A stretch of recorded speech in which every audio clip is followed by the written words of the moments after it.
அனைவருக்கும் இனிய மாலை வணக்கம். இன்று கஸ்தூர்பா அன்னை என் நினைவு தினம். அது மட்டுமல்ல, தில்லையாடி வள்ளியம்மை அவர்களின் நினைவு நாளும் பிறந்த நாளும் ஒன்றுதான். ஆக இது ஒரு முக்கியமான தினம்.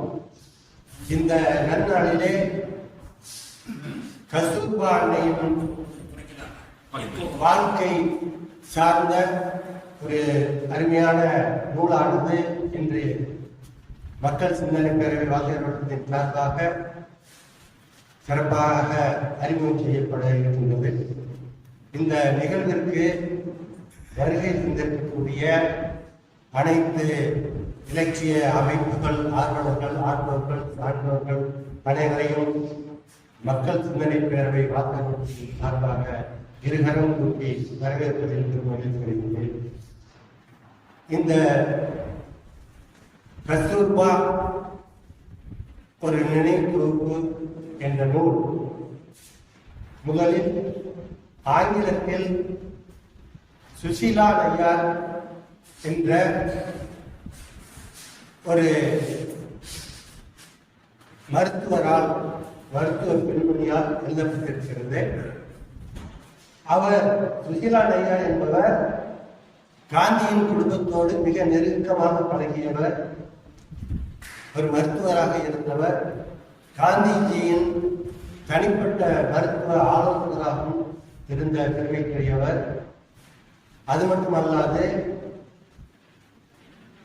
நேருவின் அமைச்சரவையில் அமைச்சராக பணியாற்றக்கூடிய பெருமைக்குரியவர்.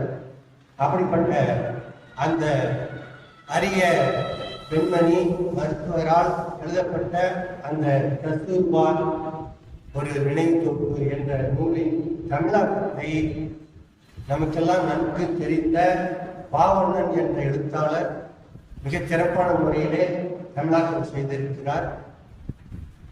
அத்தகைய அந்த தமிழாக்கமானது மிகச் சிறப்பான முறையிலே அமைந்திருக்கின்றது.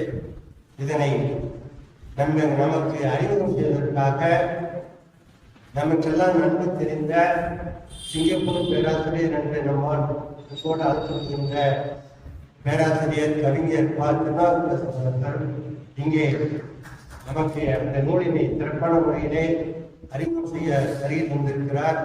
அவரை இந்த மக்கள் சிந்தனை பேரவை வாசகர் மன்றத்தின் சார்பாக வருக வரவேற்பதில் பெருமகிழ்ச்சி அடைகின்றேன். இந்த நிகழ்வினை பொதுவாக எப்பொழுதுமே சிறப்பான முறையிலே காணொலி காட்சியாக வழங்கி நமக்கெல்லாம் உலகம் முழுவதும் உள்ள தமிழ் பெருமக்கள் அனைவரும் கண்டு ரசிக்கும்படியாக சிறப்பான முறையிலே பதிவேற்றம் செய்து காணொலி காட்சி நாயகராக விளங்கி வருகின்ற நண்பர் கரந்தி ஜெயக்குமார் அவர்களும் இந்த நேரத்தில் அவர்களுக்கு நன்றியையும் வணக்கத்தையும் தெரிவிக்கின்றேன். அதே போல இந்த வங்கி ஊழியர் சங்க கட்டிடத்தினை ஒவ்வொரு மாதமும் எந்த பிரதிபலனும் எதிர்பாராமல் வழங்கி வருகின்ற வங்கி ஊழியர் சங்க தலைவர் ஐயா அன்பழகன் அவர்களுக்கும் இந்த நேரத்திலே நன்றியையும் வணக்கத்தையும் தெரிவித்துக் கொள்கிறோம். அதே போல இந்த நூலினை பற்றி அறிமுகம் செய்யக்கூடிய பேராசிரியர் அவர்களை பற்றி எல்லோருக்கும் தெரியும். அவர் கடந்த பல ஆண்டுகளாக அரசு இலக்கிய முற்றம் என்ற அமைப்பினை நிறுவி அதன் தலைவராக சிறப்பான முறையிலே கொண்டு வருகிறார். மென்மையானவர், காட்சிக்கு எளியவர், அமைதியின் திருவுருவமாக இருக்கக்கூடிய அன்பாளர். இவரை நான் கடந்த 5 ஆண்டுகளாகத்தான் எனக்கு தெரியும். அந்த 5 ஆண்டுகளிலே ஒரு ஆரம்பத்தில் 2021 என்று நினைக்கின்றேன். அப்பொழுது பிரசன்ட் அரங்கத்திலே அரசு இலக்கிய முற்றம் ஒன்று நிகழ்ந்து கொண்டிருந்தது. ஒரு சில மாதங்களிலே அவருடைய நடவடிக்கைகள் எனக்குள் ஒரு விதமான ஒரு ஈர்ப்பை ஏற்படுத்தியது. நான் ஒரு எழுத்தாளராகவும் இருக்கின்றேன் என்று சிலருக்கு தெரியும். அந்த வகையிலே இவரை பற்றி நாம் எப்படியாவது நம் கதைகளிலே ஒரு கதாபாத்திரமாக எழுத வேண்டும் என்ற ஆவல் எனக்கு பல நாட்களாக பல ஆண்டுகளாக இருந்தது. கடந்த 2024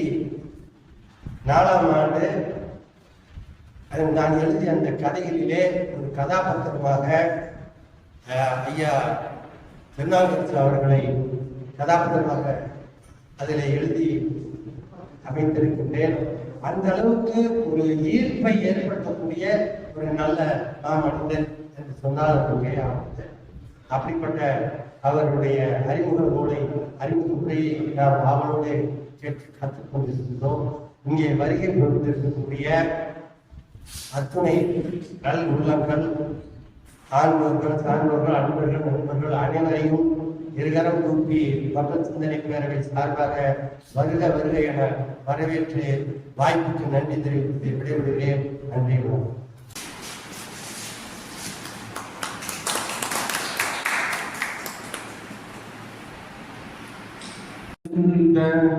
சுதந்திர ராகம் என்று தனியும் இந்த சுதந்திர ராகம் என்று மணியும் எங்கள் அடிமையும் மோனம் என்று மணியும் எங்கள் அடிமையின் மோனம் என்று தனியும் இந்த சுதந்திர ராகம்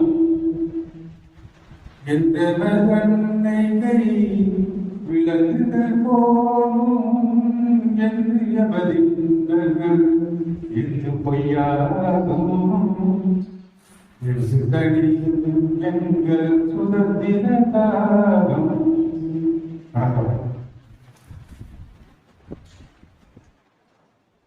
இன்று கஸ்தூர்பா ஒரு நெடில் தொகுப்பு என்ற டாக்டர் சுசிலா நய்யார் அவர்கள் எழுதிய நூலை பற்றிய அறிமுகத்தை அடியனுக்கு வழங்கிய மிகவும் பாசமான ஆனால் மோசமான இளைஞர் ப்ரொஃபசர் பேராசிரியர் ஜெயராமலிங்கம் ஐயா அவர்கள் திடீரென்று ஒரு நாள் அழைத்து வீட்டிற்கு வருகிறேன் என்றார்கள். வந்தவுடன் இந்த புத்தகத்தை கையில் பற்றி இதை பற்றி நீங்கள் பேசுகிறீர்கள் 22ஆம் தேதி என்று சொல்லிவிட்டார்கள்.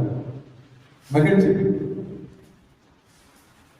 ஒரு சம்பவத்தை நினைவு ஆசைப்படுகின்றேன். சிங்கப்பூரில் நான் விடுமுறைக்கு வந்தபோது ஒரு முறை பூண்டி கல்லூரிக்கு போயிருந்தேன். அப்போது ஐயா பெரிய அவர்கள் வழக்கமாக அந்த 12 மணிக்கு நூலகத்தை எல்லாம் சுற்றி பார்த்து எல்லாரையும் சுற்றி பார்த்துட்டு போகின்ற நேரம். அப்பொழுது ஒரு பேராசிரியர் என்னை கொஞ்சம் இருங்கள் ஐயாவிடம் அறிமுகப்படுத்துகிறேன் என்று சொன்னார்கள். அன்றைக்கு நான் அணிந்திருந்த ஆடை வெள்ளை ஆடை. பார்த்து வணக்கம் சொன்னவுடன் வாருங்கள் என்று அழைத்து போய் உட்கார வைத்தார்கள்.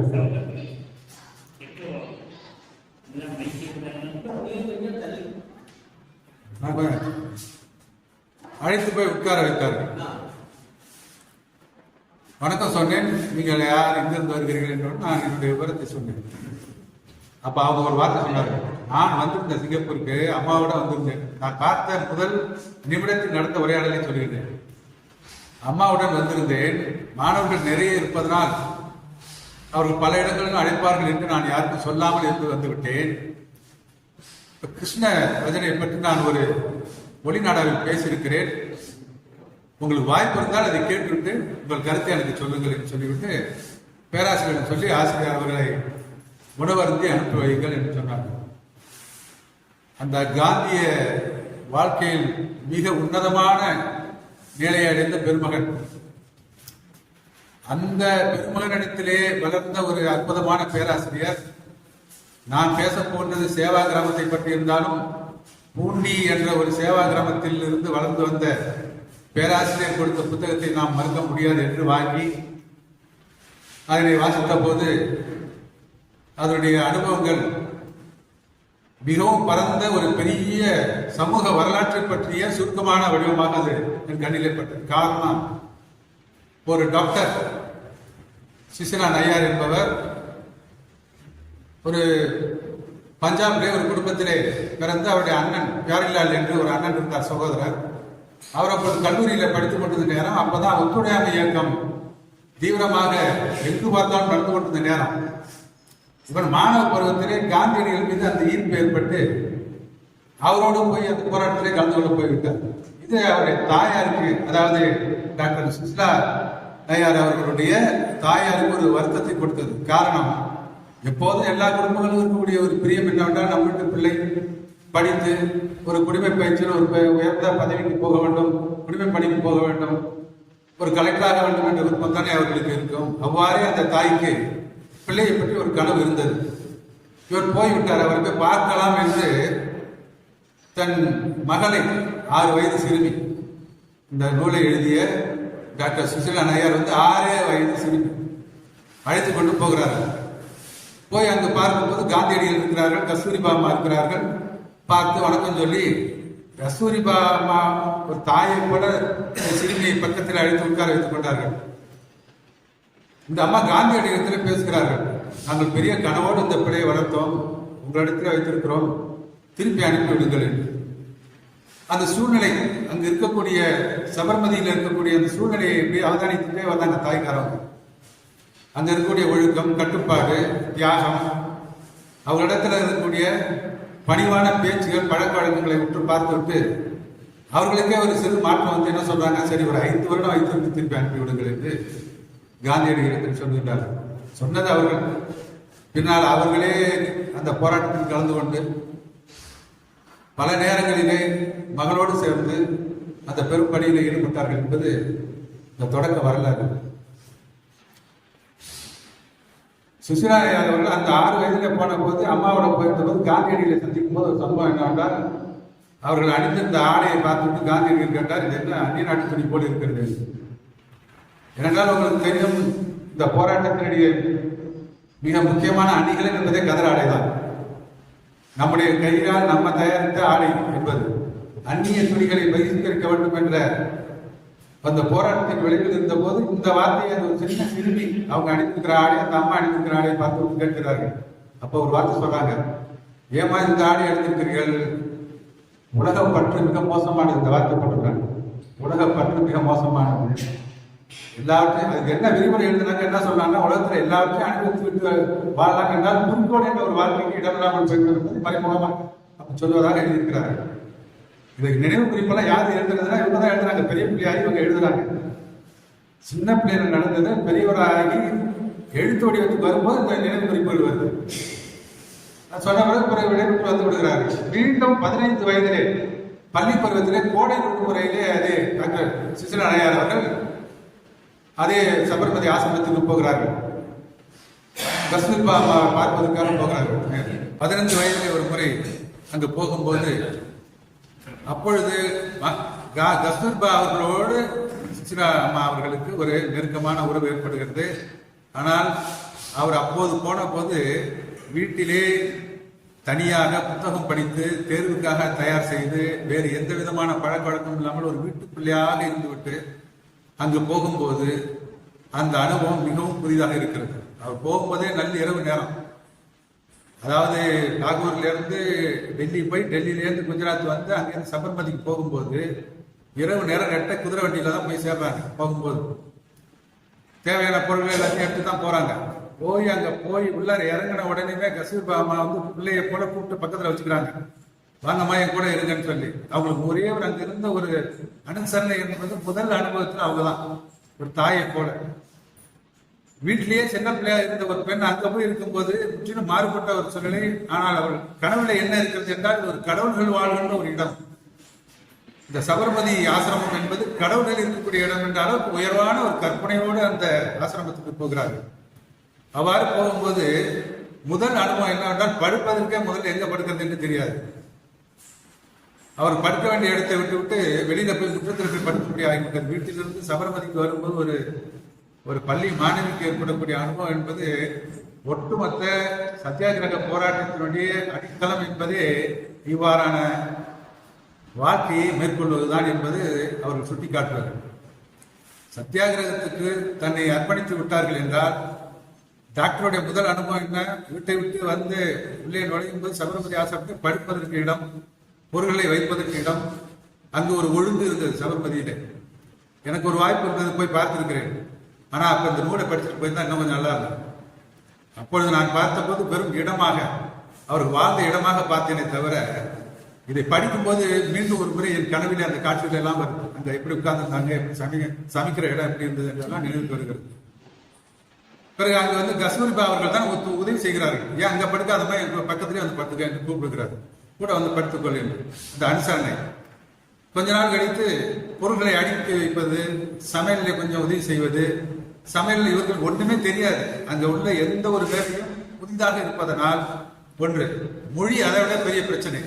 அங்க என்னென்ன பேசுகிறார்கள் என்றால் ஹிந்தி பேசுகிறார்கள், குஜராத்தி, அதே மாதிரி இல்லாம பார்சி மொழி பேசுபவர்கள் கூட இருந்தார்கள் அந்த இடத்திலே.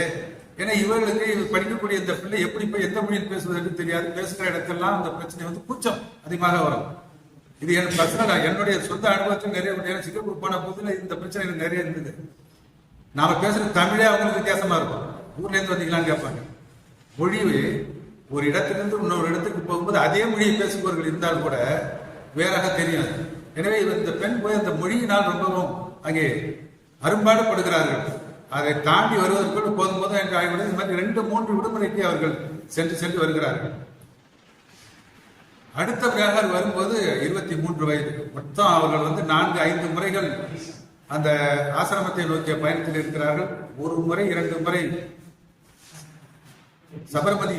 ஆனால் அடுத்த 3 முறைகள் சேவா கிராமம் என்று சொல்லக்கூடிய பம்பாய்க்கு அருகில் இருக்கக்கூடிய அங்கேதான் அந்த நிகழ்ச்சிகள் நடக்கின்றன. காந்தியடிகளுடைய மொத்த போராட்ட வாழ்க்கையும் முதலில் ஏற்பட்டது ஒத்துழையாமையிலிருந்து தண்டி யாத்திரையில் ஆரம்பித்தது.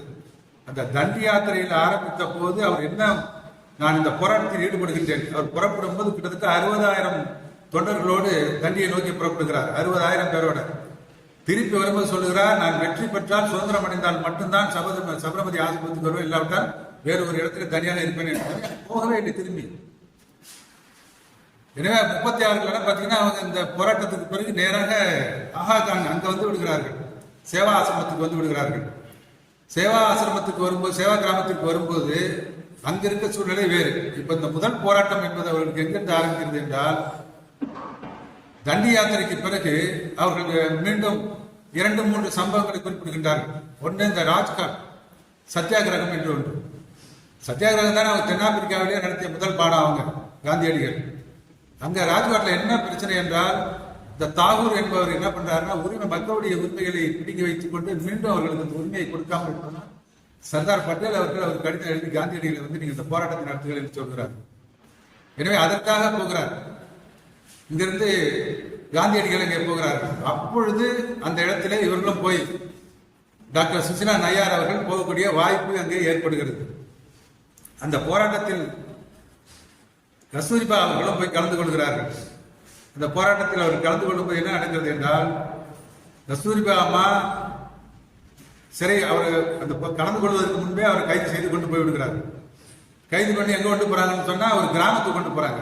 பொதுமக்களுக்கு பிடிக்கல. இவ்வளவு உயர்வான இடத்துல இருக்கக்கூடிய அன்னையை போல இருக்கக்கூடிய ஒருத்தவங்களை இப்படி கைது செய்து சாதாரண கிராம சிறையில் அடைக்கிறார்கள் என்று பெரும் போராட்டமும் மக்களிடத்திலே ஒரு எழுச்சியும் இருந்ததை பார்த்து விட்டு என்ன பண்றாங்க, திருப்பி அவங்கள ஒரு பழைய காலத்து ராஜ அரண்மனையில கொண்டு போய் வைத்து நீங்க அங்க இருங்கன்னு சொல்றாங்க. திருப்பி அங்கிருந்து அவர்களை விடுதலை செய்கிறார்கள். காந்தியடிகளை பார்ப்பதற்காக வருகிறார்கள். காந்தியடிகளை பார்க்க வரும்போது ஒரு சம்பவம் நடக்குது. என்னன்னு கேட்டா, காந்தியடிகள் கேட்கிறாரு, நீயா வந்தியா அவங்க உடந்து விட்டாங்களான்னு கேட்கிறாரு. அதாவது ஒரு கணவன் மனைவிக்குள்ள போராட்ட வாழ்க்கைங்கிறதுல அவர்களுக்குள் என்ன நெருக்கம் இருந்தது, எந்த வகையில் உறுதி இருந்தது என்பதை சொல்வதற்காக சொல்கின்றேன். நீயா வந்தாயா அவர்கள் கொண்டு விட்டார்களா என்று கேட்கிறார்கள். ஏனென்றால் உன் கூட 2 பேர் வந்தார்கள்.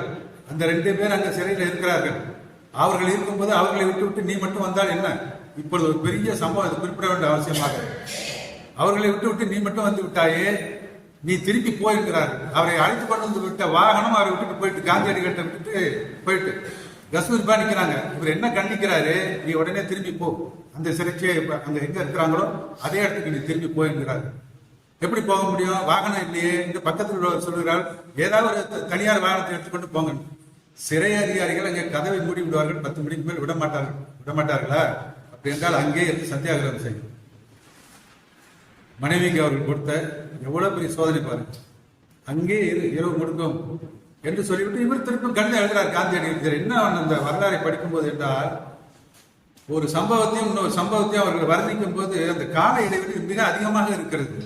அது ரொம்ப வியப்பாக. ஆனால் நம்ம படிக்கும்போது ஒரு கதை மாதிரி படிக்கிறோமே தவிர, இன்றைக்கு கடிதம் எழுதி ஒரு வாரம் கழித்து விடை கிடைக்கக்கூடிய நிகழ்ச்சிகள்லாம் நிறைய இருக்குது. ஆனால் வர்ணிக்கும் போது அவர் என்ன சொல்றாங்கன்னா அடுத்தடுத்து சொல்லிடுறாங்க.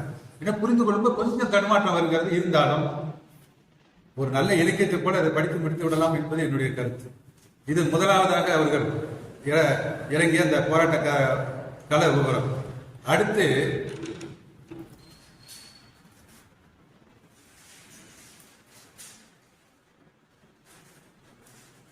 அடுத்த முறை அவர்கள் காந்தியை பார்க்க வந்தது என்பது காந்தியடிகளுக்கு மிகவும் உடல்நிலை பாதிக்கப்பட்டிருந்ததுனால PC ராய் இவங்க மருத்துவம் படிச்சுட்டு இருக்கிறாங்க. பொது சுகாதாரம் இன்னும் ஒரு படிப்பு அகில இந்திய நிறுவனத்தின் சார்பாக படித்துக் கொண்டிருக்கிறார்கள். அப்போ அவரை PC ராய் கூப்பிட்டு நீங்க அவர் கூடவே இருந்து மருத்துவ உதவி செய்யுங்கள் என்று சொல்லி அனுப்புகிறார்கள். இது வந்தது ஒரு மாதம் லீவ் போட்டுட்டு பள்ளிக்கூடத்துக்கு ஒரு மாதம் உதவி செய்யலாம் என்று வந்தவர்கள் ஏதோ நடந்து விட்டதால் இப்படியே எழுதுறாங்க. ஏதோ நடந்து விட்டதால் 2 ஆண்டுகள் அவர் கூடவே இருக்கும்படி ஆகிவிட்டது. 2 ஆண்டு காலமா அவர் கூடவே இருந்து அந்த வாழ்க்கையை நடத்துகின்றார்கள். இது எங்க நடக்குது என்றால் இதெல்லாம் சபர்மதி கிடையாது. இப்ப சேவா கிராமத்துக்கு வந்து விடுகிறார்கள். இந்த நேரத்திலே அங்கு ஏற்பட்ட நிகழ்ச்சிகளிலே குறிப்பிடத்தக்கதாக சொன்னால்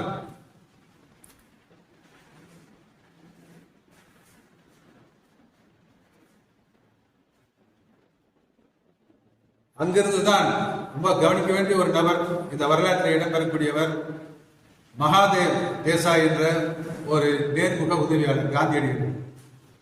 ஏறக்குறைய 25 ஆண்டு காலம் அவர் கூடவே இருந்து வாழ்ந்தவர்.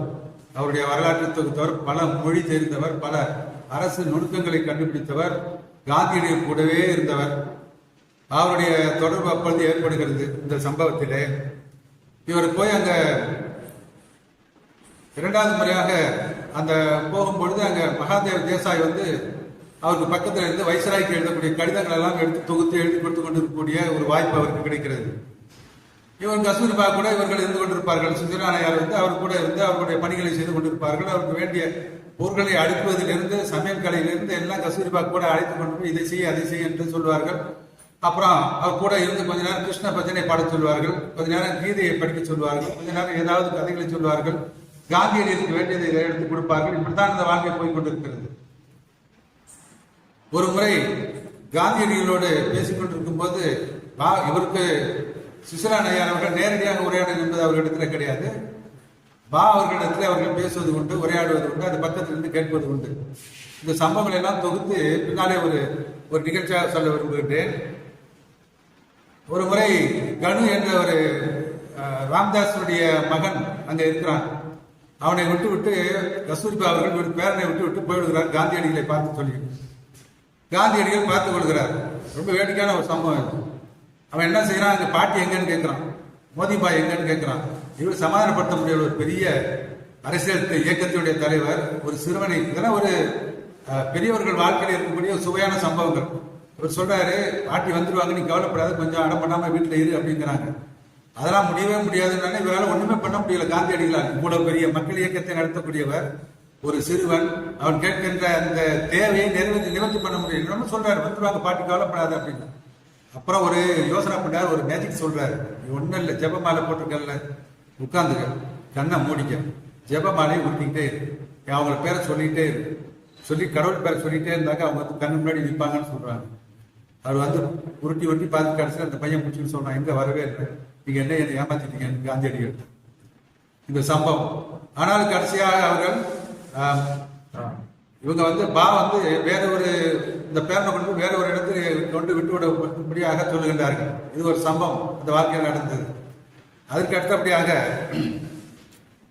ஒரிசாவிலே காந்தி சேவா சங்கம் என்ற ஒரு நிகழ்ச்சி, அதை பார்ப்பதற்காக காந்தியடிகள், கஸ்தூரிபா, மிர்துலான் என்ற ஒருத்தவங்க, மணிபென் பட்டேலுடைய மகள், கூடவே இருக்கக்கூடிய பட்டேலுக்கு கூடவே இருந்து அவர்களுக்கு ஒரு தாதி பெண்ணை போல உதவி செய்யக்கூடிய மகள், சொந்த மகள், இவர்கள் எல்லாரும் ஒரிசாவுக்கு போகிறார்கள். போகும்போது இவர்கள் இருக்கிற இடத்தை விட்டுட்டு கஸ்தூரிபா என்ன பண்றாங்க, மெதுவா அந்த 2 பேரையும் அழைத்து கொண்டு இங்க வாங்க, பக்கத்தில் இருக்கக்கூடிய பூரி ஜெகநாதர் ஆலயத்தை பார்க்க போவோம் என்று போய்விடுகிறார்கள். பூரி ஜெகநாதர் ஆலயத்தை பார்க்கிறார்கள். பார்க்கும்போது ஒரு சிறுவன் கூட போன ஒரு சிறுவன் மட்டும் அது உள்ளார போல நாராயண தேசாயின்னு ஒரு பொடியில் இருக்கான். அவன் மட்டும் உள்ள போகல, அவன் வெளியிலே நிற்கான். பாக்கி இவங்க 2 பேரும் உள்ள போயிட்டு வந்துட்டாங்க. போயிட்டு வந்ததுதான் தெரியும். இதில் என்ன ஒரு சங்கடம் என்று கேட்டால், பூரி ஜெகநாதர் கோயில் தாழ்த்தப்பட்டவர்களுக்கு அனுமதி இல்லை என்பதால் காந்தியடிகள் கண்டிப்பாக அந்த கோயிலுக்கு போகக்கூடாது என்று தவிர்த்து விட்டார்கள். போகவே கூடாது என்று கடுமையாக இருந்தார்கள். இது தெரியாமல் அவர்கள் உள்ளே 2 பேரை அழைத்துக் கொண்டு போய்விட்டு வந்து விட்டார்கள். வந்த பிறகு அது ஒரு மோசமான சம்பவம் என்னவென்று கேட்டால், யாரையும் தண்டிக்கணுமோ அவர்கள் விட்டுட்டாங்க. நேராக மகாதேவ தேசாயை கூப்பிட்டார்கள். இவான், ஒரு பிள்ளையை வளர்க்கும் போது நீ சரியாக வளர்த்து விட்டா இல்லை என்று சொல்லவில்லை. உன் பிள்ளை உள்ளே போகவில்லை, ஆனால் மற்றவர்களுக்கு நீ அதை சொல்லியிருக்க வேண்டும். சொல்லாமல் யார் சொல்லியிருக்கணும்? அங்க இருக்கக்கூடிய எல்லாருக்கும் சொல்லியிருக்கணும், நீ போகாதன்னு அறிவித்திருக்க வேண்டும். ஏன் சொல்லவில்லை என்று கடிந்து கொண்டார்கள் காந்தியடிகள் அவர்கள். இதனால் அவர் கூடவே இருந்த ஒரு உடன் உதவியாளர் இப்படி கூடவே இருக்கிறவங்க திடீர்னு ஏதாவது சொன்னா நமக்கு எவ்வளவு வருத்தமா இருக்குன்னு உங்களுக்கே தெரியும். நல்லா பழகிட்டே இருக்கிறோம், திடீர்னு ஒரு நாளைக்கு கடுமையான ஒரு வார்த்தை சொன்னால் கொஞ்சம் ஒரு அரை மணி நேரத்துக்கு நமக்கு மூளை வேலை செய்யாது. நம்ம என்ன பேசுறது, அடுத்தது அவங்கள்ட்ட எப்படி முகம் கொடுக்கறது தெரியாது. இவர் மகாதேவ தேசாய் அது ரொம்ப மனசு சங்கடப்பட்டு ஒரு கடிதமா எழுதுறாரு காந்தியடிகள். கடிதமா எழுதுறாரு. பிற்காலத்தில் அந்த கடிதங்கள் எல்லாம் தொகுத்து ஹரிஜன் இதழிலேயே அதை வெளியிட்டார்கள் என்று குறிப்பு வந்திருக்கிறது. இப்படி ஒரு சங்கடமான சூழ்நிலை மகாதேவ தேசாய்க்கு வந்தது. ஆனால் அதே மகாதேவ தேசாய் அடுத்தடுத்த காலங்களில் காந்தியடிகள் இருந்து செய்த பணிகளை அவருடைய இறுதி காலத்தை இந்த நூலிலே மிகவும் உருக்கமாக குறிப்பிட்டிருக்கிறார் டாக்டர் சுவிட்சர்லாந்து ஐயா. இது ரொம்பவும் வருந்தத்தக்க ஒன்றாக இருந்தாலும் சொல்ல வேண்டிய இடத்தில் சொல்ல வேண்டியிருக்கிறது.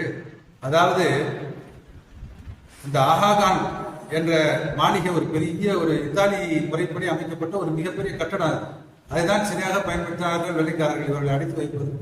சேவா கிராமம் அந்த பக்கம் இருக்கு. இந்த மாளிகையில தான் அவர்களை கொண்டு எல்லாரையும் அடித்து வைக்கிட்டு சிறை முகாமாக அதை வைத்திருந்தார்கள். அந்த முகாமில் தான் இவர்கள் எல்லாரும் இருக்கிறார். அங்கதான் நடக்கக்கூடிய நிகழ்ச்சிகள்லாம் நிறைய இதில் எழுதப்பட்டிருக்கிறது. யார் இவங்க டாக்டர் சுஜிராநாயரும் அங்கதான் இருந்திருக்கிறார்கள். இவர்களும் கிட்டத்தட்ட 21 மாத சிறைச்சாலை வாழ்க்கை வாழ்ந்திருக்கிறார்கள். 11 ஆண்டு காலம் காந்தியோடையே வாழ்ந்திருக்கிறார்கள் டாக்டர் சுஜிராநாயர் அவர்கள். அதை கொஞ்சம் கற்பனை பண்ண வேண்டியிருக்கிறது.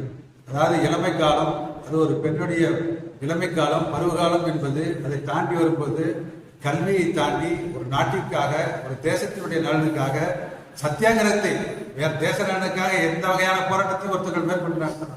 ஆனால் சத்தியாகிரக வாழ்க்கை என்பது அவர் சுலபமானது கிடையாது. அவரு காந்தியடிகள் சுயசரிதையில கடைசி வார்த்தையில் ஒன்று சொல்றார், அடக்கம் என்பது அகிம்சையினுடைய தொலைவில் இருக்கிறது என்று எழுதினார். அடக்கத்தின் தொலைவில் தான் அகிம்சை இருக்கிறது என்று சொன்னார்கள். எனவே இந்த சத்தியாகிரக வாழ்க்கையை தேர்ந்தெடுத்து அந்த வயதிலே அதுவும் ஒரு மருத்துவர், தொழில் ரீதியாக அந்த காலத்திலே கிடைத்தற்கறி ஒரு படிப்பை பெற்றிருந்த ஒருவர் இப்படியான ஒரு வாழ்க்கைக்கு எப்படி வந்தார் என்று நினைக்கும் போது ரொம்ப வியப்பாக இருக்கிறது. எனவே அந்த நிகழ்ச்சியிலே மகாதேவ தேசாயுடைய அந்த நிகழ்ச்சியிலே ஒரு நாள் என்ன செய்கிறார்கள், காந்தியடிகள் இந்த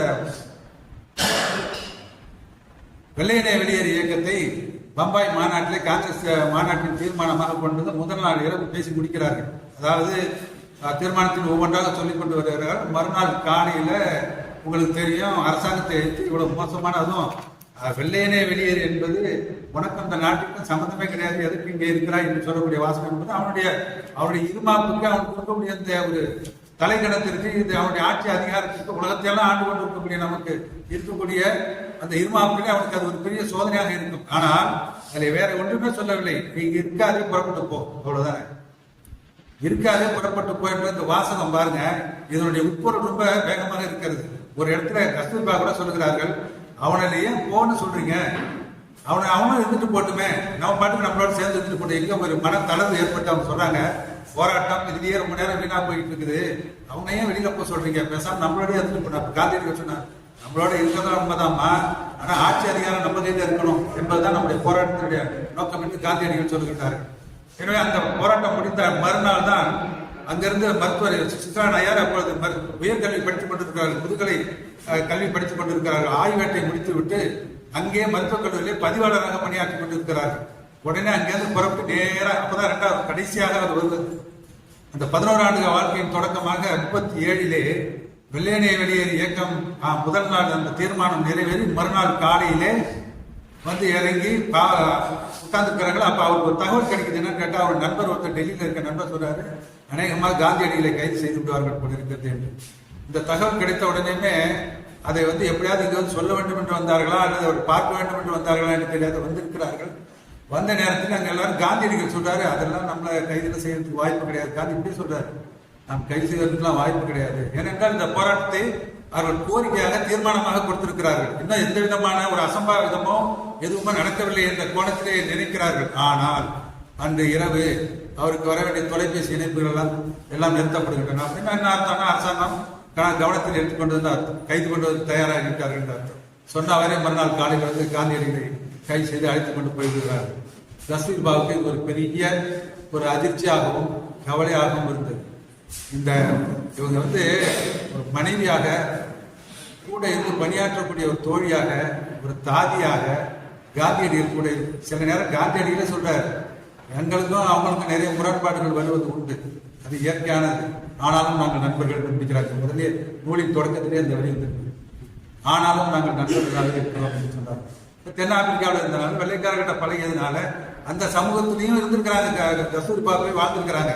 அங்க உள்ள அமைப்பும் தெரியும். ஓரளவுக்கு ஒரு சமூகத்துக்கு போன பிறகு அங்க உள்ள பழக்க வழக்கங்கள் அவற்றை பார்த்து இவர்களால் புரிந்து கொள்ள முடியும். ஆனாலும் அவர்கள் பின்னால் சொல்ல வருகிறேன் கஸ்தூர்பா பற்றி. இந்த இடத்திலே அவர்கள் என்ன செய்ய, காந்தி சிவாஜி பூங்காவிலே காந்தியடிகள் உரையாற்றுவதாக இருந்தது. கைதான உடனே இவங்க என்ன சொல்றாங்க, நான் போய் அங்க உரையாற்றுகிறேன் என்று புறப்படுகிறார்கள். எல்லாரும் தடுக்கிறாங்க, கூட இருக்கிறவங்க எல்லாம். அம்மா சொன்னா கேளுங்க, போக வேண்டாம்னு அந்த கூட இருக்கக்கூடிய அத்தனை பேரும் சொல்றாங்க. இல்லை இல்லை, நான் போய் தான் ஆக வேண்டும் என்று போய் சிவாஜி பூங்காவோடு பேசுகிறார்கள், புறப்படுகிறார்கள். அப்பொழுதும் ஒரு காவலர் சொல்றாரு, ஏமா இந்த வயதான காலத்தில் ஏமா இந்த வயதான காலத்தில் ஏமா போய் இந்த போராட்டத்தில் ஈடுபடுகிறீர்கள்?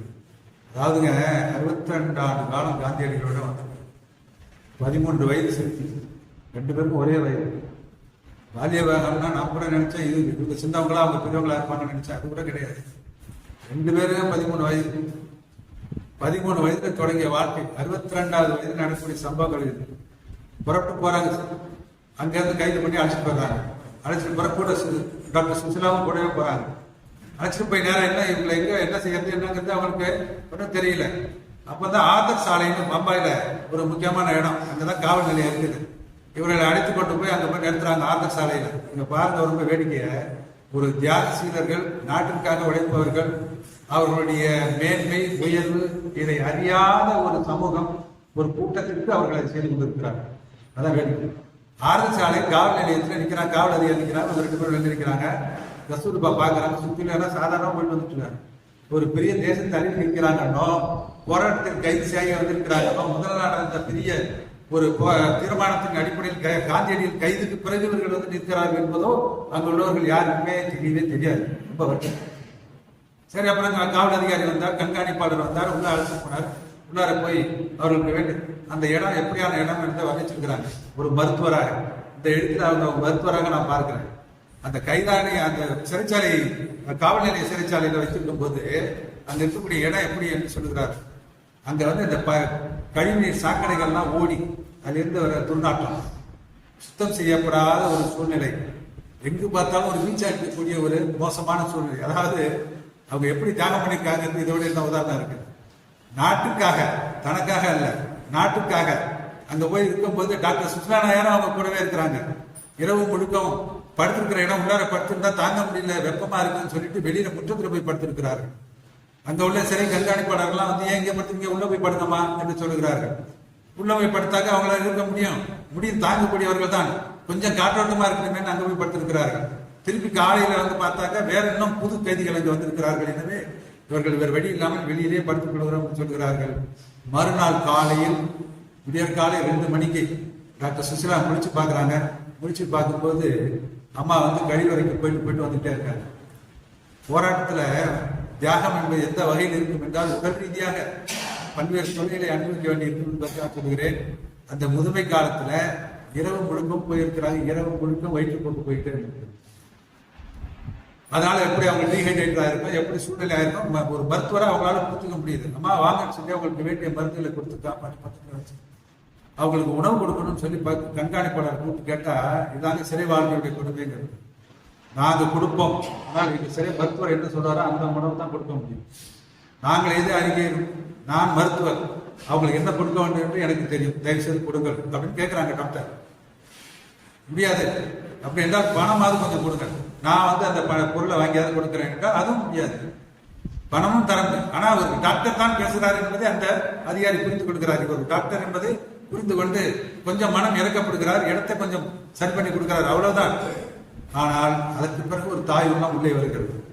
சீதல் தாஸ் என்ற ஒரு அம்மா, அவங்க ஒரு கண்காணிப்பார், சரி கண்காணிப்பார். 2 குழந்தைகள், பெண் குழந்தைகளுக்கு தாய். அவர்கள் உள்ளே வந்து இவர்களை பார்த்து விட்டு கையில அரிசன் பத்திரிகை வைத்திருக்கிறது. இதிலே தெரிந்து கொள்ளலாம் ஒரு அளவுக்கு. ஒரு கட்சி தோழர் உள்ள போயிருக்காங்க, கட்சி பத்திரிகை எடுத்துட்டு உள்ள வந்தாருன்னா அவர் கொஞ்சம் ஆறுதலா இருக்கும் தானே. அவ்வாறே ஹரிஜன் பத்திரிகை எடுத்துக்கொண்டு ஒரு அதிகாரி உள்ள வருகிறார்கள். அவர்களிடத்துல இவங்க கேட்கிறாங்க, அம்மா கொஞ்சம் பணம் இருந்தா கொடுங்க, அவங்களுக்கு வேண்டியதை நான் வாங்கி கொடுக்குறேன், மருந்து ஏதாவது வாங்கி கொடுக்குறேன் என்று சொல்லும் போது அவர் சொன்னார்கள், அவர்களிடத்துல இந்த 20 ரூபாய் இருக்கு, அந்த 20 ரூபாயில உங்களுக்கு எவ்வளவு வேணுமோ எடுத்துக்கன்னு சொல்றாங்க. எனக்கு 5 ரூபாய் கொடுங்கன்னு கேட்டு டாக்டர் வாங்கிக்கிறாங்க அவங்கள்ட்ட. அந்த தாய் உள்ளம் 5 ரூபாய். அதை என்ன எழுதுறாங்க டாக்டர் சொன்னா, 2 ஆண்டுகளுக்கு பிறகு பம்பாயில் ஒரு முறை பார்த்தபோது அந்த பணத்தை திருப்பி கொடுத்து விட்டேன். அதாங்க சத்திய வாழ்க்கையினுடைய அடிப்படை உண்மை என்பது. அதாவது எந்த ஒரு சின்ன விவரத்துல கூட அவர்கள் தவறாக இருக்க மாட்டார்கள் என்பதற்கு இந்த குறிப்புகள் எல்லாம் நமக்கு ஒரு சான்றாக இருக்கிறது. டாக்டர் சுசிலா நாயர் போராட்டத்திற்கு துணை செய்தார், காந்தியடிகள் கூட இருந்தார் என்பதெல்லாம் அல்ல. இந்த நூல் தரும் குறிப்பு என்னவென்றால், அந்த நாணயத்தை, சத்தியாகிரகிகள் நாணயத்தை சுட்டி காட்டியிருப்பாங்க அழகா. அந்த 5 ரூபாய் 2 ஆண்டுகள் எடுத்து மும்பையில் பார்த்தபோது நான் கொடுத்து விட்டேன் என்று சொல்கிறார்கள். இப்பொழுது அந்த சரி இங்கிருந்து திரும்பி என்ன பண்றாங்க, ரயில்வே ஸ்டேஷனுக்கு அழைச்சிருப்பாங்க. அந்த இரவு முழுக்க அவங்களுக்கு காய்ச்சல் அதிகமா இருக்குது, மருந்தை கொடுக்குறாங்க. இவங்க கூடவே இருந்து கவனிக்க வேண்டிய எல்லாவற்றையும் கவனிக்கிறார்கள். அவர்கள் ரொம்பவும் சோர்ந்து இருக்கிறார்கள், வயது ரொம்ப கூட இருப்பதால். திருப்பி அழைத்து கொண்டு போய் வேற ஒரு ரயில் நிலையத்தில் உட்கார வைத்திருக்கிறார்கள், வண்டி ஏற்றி விடுவதற்காக. அங்கேயும் இதே மாதிரிதான் நூற்றுக்கணக்கான பேர் சுற்றிலும் போயிட்டு வந்து கொண்டிருக்கிறார்களே தவிர, மகாத்மா காந்தியடிகளுடைய மனைவி உட்கார்ந்திருக்கிறார் என்றோ, கூட இருப்பவர் ஒரு மருத்துவர் என்றோ யாருக்கும் தெரியவே இல்லை. இந்த சுதந்திர போராட்டத்தில் சோகமான வரலாறு என்னவென்றால், போராடுபவர்களுக்கு இருக்கக்கூடிய வேகம், அவர்களுக்கு இருந்தக்கூடிய தியாகம், இவற்றை உணரக்கூடிய மக்களே இல்லாமல் இருந்ததுதான். தோழர்கள் இருந்தார்கள், சில தொண்டர்கள் இருந்தார்களே தவிர பொதுமக்கள் என்ற அளவிலே அவர்களுக்கு இதனுடைய முக்கியத்துவம் தெரியவில்லை. இப்பொழுது புறப்பட்டு இங்கிருந்து போறாங்க, ஆகாகான் மாளிகை சிறைக்கு கொண்டு போறாங்க. ஆகாகான் சிறையில உட்கார்ந்துருக்கார். அங்க வந்து மகாதேவ் தேசாய் காந்தியடிகளோட பேசிட்டு இருந்தார். காந்தியடிகள் வைஸ்ராய்க்கு கடிதம் எழுதி கொண்டிருக்கார். பக்கத்துல இருந்து மகாதேவ் தேசாய் குறிப்பெல்லாம் சொல்லிட்டு இருக்கிறாங்க. அப்ப தேசாய் சொல்றாரு, ஐயா அங்க பாருங்க வந்துட்டு இருக்கிறாங்க. யாரு? கஸ்தூர்பா சுவிட்சர்லாந்து வர்றாங்க. வர்றதை பார்த்து அங்க பாருங்க வந்துட்டு இருக்காங்க. சிறைச்சாலைக்கு போயிட்டு தான் பேச வேண்டிய கூட்டத்திற்கு போய் பேசி சிறைப்பட்டு உடல் நோய்வாய்ப்பட்டு தன் துணைவி வருகிறார் என்ற பார்வை அவர்களுக்கு கிடையவே கிடையாது. வந்தோடனே மூஞ்செல்லாம் கடகடன்னு சிடுங்கிறாரு. என்ன சொல்றாரு, அம்மா சொந்த சுக துக்கங்கள் எல்லாம் நினைச்சா இந்த தியாகத்தில் ஈடுபட முடியாதும்மா, நீ எங்க இருந்து என்னை பார்க்கணும்னு சொல்லிட்டு வந்துட்டியான்னு கேட்கிறாரு. நல்லா கவனிக்கணும், என்னை பார்க்க வேண்டும் சொந்த உணர்வுகளின் அடிப்படையில் நீ வந்து விட்டாயா என்று கஸ்தூர்பாவை காந்தியடிகள் கேட்கிறாரு. சுஷ்லா நாயார் சொல்றாங்க, ஐயா கிடையாது, நான் கைதாகி தான் வந்திருக்கிறோம், நாங்க ஒன்றும் பார்க்கணும்லாம் வரல, கைதியாகவே தான் இங்க வந்திருக்கிறோம், இப்ப முகாமுக்கு வந்திருக்கிறோம் என்று சொல்லுகிறாரு. சொன்ன உடனே கொஞ்சம் வருத்தம் தான் இருந்தாலும் அதை தாங்கிக் கொள்ளுகிறார்கள். அந்த வரலாறு பின்னாடி என்ன எழுதுறான்னு கேட்டா, இவ்வளவு ஆவேசமா அவர் கேட்கிறாரு, இவங்க பதில் சொன்னாங்க. எல்லாம் முடிஞ்ச பிறகு இவங்க ரொட்டீன் ஆரம்பிச்சிட்டாங்க. அவங்க கால் அனுப்பி விடுறது, பூச்சிகள் வராம விசிறுறது, எப்போதும் கால் பிடிச்சு விடுறது இவங்களுக்கு கடமை, தலையாய கடமை. பக்கத்துல இருந்து பார்க்கறது, வேண்டியதுக்கு பழச்சாறு வேணா பண்ணி கொடுக்கறது இதுக்கு செய்து கொண்டு இருக்கிறார்கள். இது அன்றைய நிகழ்ச்சி, அன்றைக்கே இது நிறைய பெறுகிறது. மறுநாள் மீண்டும் இவர் எழுதுகிறார், காந்தியடிகள் இந்த மாதிரி கண்ட இடங்கள்ல இளைஞர்களை அந்த காவல் அதிகாரிகள் அடித்து கொடுமைப்படுத்த காணவே சகிக்கல என்று வைஸ்ராய்க்கு கவர்னருக்கு எழுதுறார். இங்க என்ன ஒரு வேடிக்கை என்று கேட்டால், ஏதாவது ஒரு கடிதம் எழுத வேண்டும், மருத்துவமனையை பற்றி சொல்ல வேண்டும், சிறை அதிகாரி பற்றி சொல்ல வேண்டும் என்று சொன்னால், சிறையில் இருக்கக்கூடிய துக்கத்தை சொல்ல வேண்டாம், முதல்ல சிப்பாய்க்கு சொல்லணும், சிப்பாய் ஜமேதார்கிட்ட சொல்லணும், ஜமேதார் கண்காணிப்பாளர்கிட்ட சொல்லணும், கண்காணிப்பாளர் பம்பாய் அந்த அலுவலகத்துக்கு சொல்லணும், அவங்க மத்திய அரசாங்கத்துக்கு சொல்லணும். இவ்வளவும் போயிட்டு திரும்பி வரும்போது சில சம்பவங்கள் எப்படின்னு கேட்டா, டிசம்பர்ல கேட்ட கேள்விக்கு பிப்ரவரி மாசம் தான் பதில் வந்து சேர்ந்து. இந்த கம்யூனிகேஷன் கேள்வி எவ்வளவு கஷ்டமான மோசமான ஒரு காலத்தில் இந்த போராட்டம் நடந்திருக்கிறது என்பதை இது நமக்கு உணர்த்துகிறது. இப்ப இந்த அடுத்த நாள் நிகழ்ச்சி எப்படி ஆரம்பிக்கிறது என்றால், இது எழுதி கொண்டிருக்கிறார்கள். இப்ப மகாதேவ் தேசாயும் இவரும் காந்தியடிகளும் காலையில உடற்பயிற்சி போயிட்டு நடைப்பயிற்சி போயிட்டு வர்றாங்க. வரும்போது நல்ல கடகாத்திரமா இருக்கக்கூடிய அந்த மகாதேவ தேசாய் உடற்பயிற்சி செய்து முடித்து விட்டு நான் போய் நாயுடு அவர்கள் இருக்கிறார், சரோஜினி நாயுடு அவர்கள் பாருங்க, அவங்க தங்கியிருக்கிறாங்க, அந்த முகாமில் தான் இருக்காங்க. அவங்களும் அவர்களை பார்க்க போகணும்னு சொல்லிட்டு போகிறாங்க. போகும்போது கூடவே சுஷிலா நாயார் போகலாம். ஆனால் இவங்க என்ன பண்ணிட்டாங்க, கஸ்தூர்பாயும் அவங்களே அனுப்பி விட்டுட்டு இவங்க கூட காந்தியடி இருக்க மசாஜ் பண்ணுறேன்ட்டு காலை அனுப்பி விட்டுட்டு கொஞ்ச நேரம் காலை அனுப்பிட்டு இருக்கும்போது ஒரு குரல் கேட்குது அங்கே இருந்து, சுஷிலா சுஷிலா ஓடிவா ஓடிவா. முதல்ல சிரிப்பொடியா இருந்தது, எல்லாம் சந்தோஷமா பேசிட்டு இருந்தாங்க. இருந்தாலும் திடீர்னு என்ன சத்தம் ஓடி போய் பார்த்த போது மகாதேவ் தேசாயினுடைய அவருக்கு லேசாக வலிப்பு வந்து, அப்புறம் பார்த்தீங்கன்னா மூச்சு இழைப்பு கொஞ்சம் கொஞ்சமா பல்ஸ் டவுன் ஆகிட்டு போயிட்டு ஓடி போய் பார்க்குறாங்க. மூச்சு கொஞ்சம் கொஞ்சமா குறைய ஆரம்பிச்சு. கஸ்தூர்பா கையில தான் அந்த கை இருக்கு. அப்படியே மூச்சு நின்று போயிடும். மகாதேவ் தேசாய் கத்துறாங்க, மகனேங்கிறாங்க, போயிட்டியாங்கிறாங்க. கஸ்தூர்பா பிள்ளைய போல தாங்க முடியல அவங்களால துயரத்தை. காந்தியடிகள் வர்றார், கண்கலங்கிறார். கூடவே இருந்த 25 ஆண்டு காலம் இருந்தவர் அற்புதமான ஒரு உதவியாளர். அப்படியான அதுவும் எவ்வளவு நான் குறிப்பிட்டது போல சங்கடங்கள் வரும் சில நேரங்கள்ல, ஒருவரை சொல்லிக் கொள்ள வேண்டிய சூழ்நிலை எல்லாம் வரும். வந்தாலும் கூட அந்த உயர்ந்த நோக்கம் என்பது நாட்டு விடுதலை என்பதனால் அதற்காக ஒருவர் அனுசரித்து வாழ்வதிலே சத்தியாகிரிகளுக்கு இடையிலே இருந்த இந்த அற்புதமான ஒரு உணர்வை இந்த நாட்டு மக்கள் எப்பொழுது பெறுவார்கள் என்று சொல்ல முடியாது. அது இந்த காலத்து மக்களுக்கெல்லாம் இந்த வரலாற்றை சொல்வது என்பது புரியுமா என்றே தெரியவில்லை. ரொம்ப அதிசயமானது. ஐயாவுக்கு நன்றி சொல்ல வேண்டும் இந்த புத்தகத்தை எனக்கு கொடுத்ததற்காக. இன்னும் சொல்ல போனால் மருத்துவக் கல்லூரியிலேயே ஒரு பாடமாக இந்த புத்தகத்தை வைப்பது நல்லது. மருத்துவத்துக்கு படிக்கிறார்கள் அல்லவா, மருத்துவத்துக்கு படிப்பவர்கள் மருத்துவத்தினுடைய உயர் நோக்கமாக அவர்கள் நினைத்துக் கொண்டிருப்பதற்கும் இந்த சுஷிலா நாயார் அவர்கள் மருத்துவராக இருந்து செய்த பணிகளை ஒப்பிட்டு பார்க்கும்போது அவர்களுக்கு ஏதாவது கொஞ்சம் நன்மைகள் கிடைக்கும் என்று நான் நினைக்கிறேன். ஆக இந்த நிகழ்ச்சி மகாதேவ் தேசாய் மரணம் வந்த பிறகு சிறை முழுக்கும் முகாம் முழுக்கும் பயங்கரமான ஒரு மரண சோகம் ஒன்று கவி விட்டது. இதெல்லாம் இருக்கத்தானே செய்யும். கூடவே இருந்து நீண்ட காலமாக இருந்த ஒரு அற்புதமான மனிதர், அவருடைய மறைவு என்பது எல்லாரும் பார்த்து, குறிப்பாக கஸ்தூர்பா அவர்களை ரொம்பவும் பாய்த்தது. காந்தியடிகளுக்கு இல்லாமல் இருக்குமா என்ன? இருக்காது. ஆனால் அவர் தனக்கே உரிய இந்த மன உறுதியோடு மறுநாள் சொல்ற, பாருங்க, நடந்ததே நினைத்து கொண்டிருந்தால் நம்முடைய வலிமை குறைந்துவிடும். அதுல போய் ரொம்ப நம்ம நினைத்து கொண்டிருக்க கூடாது. எனவே முறைப்படி நம்முடைய வாழ்க்கையை தொடங்க வேண்டும், அட்டவணையை தயாரிக்க வேண்டும். அட்டவணை தயாரிக்க வேண்டும். இவங்களுக்குலாம் தெரியுமான்னு கேட்கிறாரு. எல்லாரும் டேபிள் போட்டு வேலை செய்யறது என்றால் தெரியும்னா கஸ்தூர்பாட்ட போய் கேட்கிறாங்க. அவங்களுக்கு என்ன, அவங்க வந்துங்க உயர்ந்த கல்வி உடையவங்க கிடையாது. கூட இருந்து பழகினால் சில பழக்க வழக்கங்களை நிறைய கற்றுக்கொண்டிருக்கிறார்கள். நோக்கம் தெரியுது, சுதந்திரத்தினுடைய நோக்கம் தெரியுது, உடன் வாழ்வதே இருக்கிறது. ஆனால் காந்தியடிகள் கூட அந்த எக்ஸ்போசர் கிடையாது. எல்லா வெள்ளைக்காரர்கிட்ட பழகி வழக்கு மன்றத்துக்கு போய் இப்படி எல்லாம் இருந்த பழக்க வழக்குகள் அவர்கள் கிடையாது. இல்லத்தரசியாக தான் இருந்தவர்களை நடத்துகிறார்கள் என்ற அளவிலே அன்றைய தினம் அவர் சொல்றார், நீங்கள் இப்படிலாம் இருக்கக்கூடாது, உங்களை சரியாக வைத்துக் கொள்ள வேண்டும் என்று சொல்லுகிறார்கள். சரி என்று அன்றைய தினம் கிருஷ்ண பஜனை, அந்த கீதை இவற்றெல்லாம் படிக்கின்றார்கள். இப்பொழுது பா அவர்களை பற்றி நேரம் கிடைக்காத காரணத்தால் கொஞ்சம் சுருக்கி சொல்லுகின்றேன். பா அவர்களை பற்றி நான் குறிப்பாக உங்களிடத்தில் சொல்ல ஆசைப்படுகின்றேன். அவர் ஒரு அடிப்படையிலே ஒரு இந்து குடும்பத்தைச் சேர்ந்த பெண். அவருடைய கனவெல்லாம் என்னவென்றால் மனைவி என்பவர் வாழ்க்கை கணவன் காலடியில் இருக்க வேண்டும் என்று நம்பக்கூடியவர். இவ்வளவு பெரிய சத்தியாகிரக போராட்ட வாழ்க்கையில் இருந்தாலும் கூட அவருடைய மனம் அப்படித்தான் இருக்கு. சிறைச்சாலையில் இருக்கும்போது ஒரு முறை ஏகாதசி வந்து விட்டது. ஏகாதசி விரதம் என்ன என்றைக்கு கேட்கிறாங்க. அவங்க சொல்றாங்க, காந்தியடிகள் சொல்றாரு, உடனே ஏகாதசிக்கு ஒரு டேபிள் போட்டு அட்டவணை போட்டு தான் பார்க்கணும்னு சொல்லிட்டு, ஏகாதசி என்பது 10+1 11. அது வந்து பௌர்ணமியிலிருந்து 11ஆம் நாள், அமாவாசையிலிருந்து 11ஆம் நாள் என்ற அட்டவணைப்படி வரும். அதை போட்டு இவங்க பேப்பரை வச்சுட்டு சுஷிலா நாயர் அவர்களும் கட்டம் போட்டு எழுதிட்டு உட்காந்துருக்காங்க என்னைக்கு ஏகாதசி. ஏகாதசிக்கு அப்புறம் மகர சங்கராந்தி வருது. அந்த சங்கராந்திக்கு புட்டு கொழுக்கட்டை செய்ய வேண்டும் என்று என்ன சொன்ன, எள்ளு வேணும்னு கேட்கிறாங்க. எங்க இருந்தா எள்ளு வாங்கிட்டு வந்து காந்தியடிகளுக்கு சற்று சினம் வருகிறது. ஏமா இதெல்லாம் உங்க ஊடா, இது சிறைச்சாலைம்மா, இங்க உட்காந்து நீ எள்ளு வேணும் அது வேணும்னு கேட்கறதுக்கு ஒரு வார்த்தை திருப்பி கேட்கிறாங்க. இதுதாங்க அவங்க ஆள் மனதிலிருந்து வந்த வீடா, எங்க இருக்கு உங்களுக்கு, எங்க இருக்கு வீடுன்னு கேட்கிறாங்க. அவருக்கு எங்க வீடு, நாடு தானே அவருக்கு வீடு. எனவே அந்த கணவன் மனைவிக்கு இடையிலே கூடிய சம்பாஷணைகள்ல சில விவரங்கள் சாதாரண வாழ்க்கையாக இது பெரிய கலவரமாயிடும். இது உயர்வற்ற வாழ்க்கை, தம்பதிகளுடைய வாழ்க்கை என்பதனால இதை படிக்கும்போது நமக்கு ஒரு வகையான மன கிளர்ச்சி ஏற்படுகிறது. வீடா, அது உண்மை மறக்க முன்னாடி ரொம்ப சொல்லியிருக்கிறாரு எழுதும்போது. வீடா எங்க இருக்குது, உங்களுக்கு ஏது வீடு என்று கேட்கிறார். அது அந்த சம்பவம் முடிந்து விடுகிறது.